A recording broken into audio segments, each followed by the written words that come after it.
Once again, the farmers of Punjab and Haryana have marched to the national capital of New Delhi. And this time, they have a few other demands in their wish basket.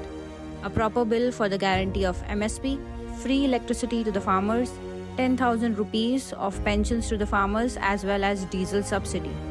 For those unfamiliar with the term MSP, let me tell you that MSP is the minimum support price, is the price at which the Indian government purchases farm produce from the farmers. To date, there are a total of 23 crops for which the MSP is provided to the farmers by the Indian government. Under this scheme, no matter how low the market price of these crops is, there is a guarantee by the government given to the farmers. To those who want to know when and why this MSP scheme started in India, just so you know, it started in the 1960s when India was facing a food crisis. So the government wanted the farmers to grow more crops, which led to encouraging them by guaranteeing a minimum support price for the crops grown by them, so that this food crisis could be handled.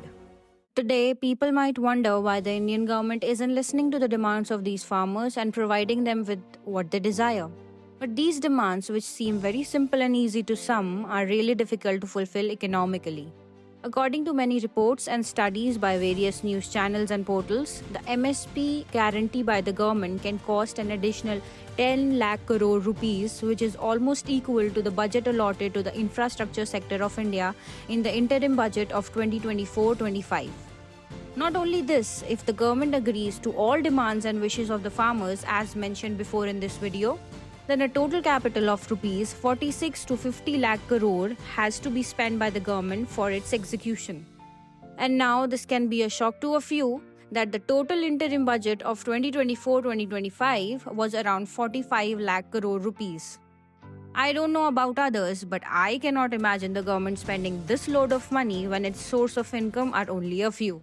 So, after considering all this, many experts have argued that if the MSP is made a legal law in India, where will the capital to fund this law come from?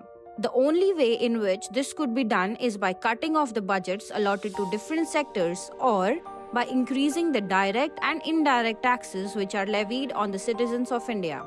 Either way, it will be a matter of serious issue, as our country cannot afford to cut the budget allotted to sectors like defense and development in times when the whole world is facing grave issues both geographically and economically.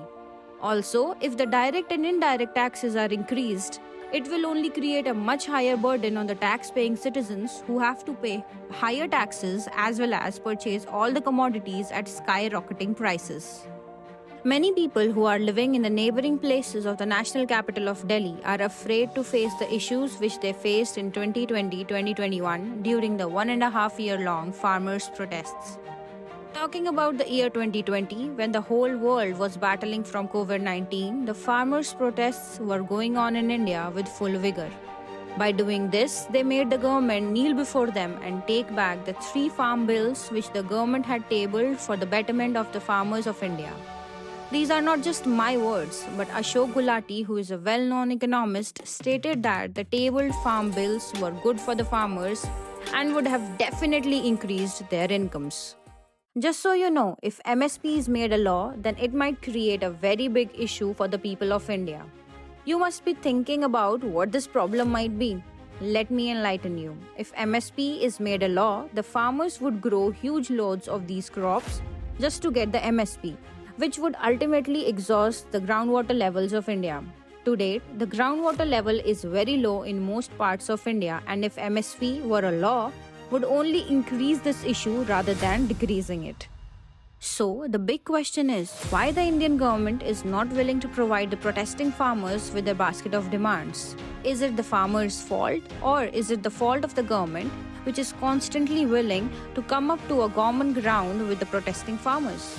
In conclusion, navigating the complexities of farmers' demands and governmental challenges surrounding MSP guarantee and agricultural reforms demand a thoughtful examination of economic consequences as well. Constructive dialogue and innovative strategies are vital in harmonizing farmers' needs with the broader economic interests. Your perspectives are invaluable to this discussion. Please share them in the comment section below to amplify our message and reach a wider audience. Thank you for your engagement, and let's continue this crucial conversation together. Finding this story interesting? Then stay tuned with the Cognizant Crow for more such videos and never let your curiosity die.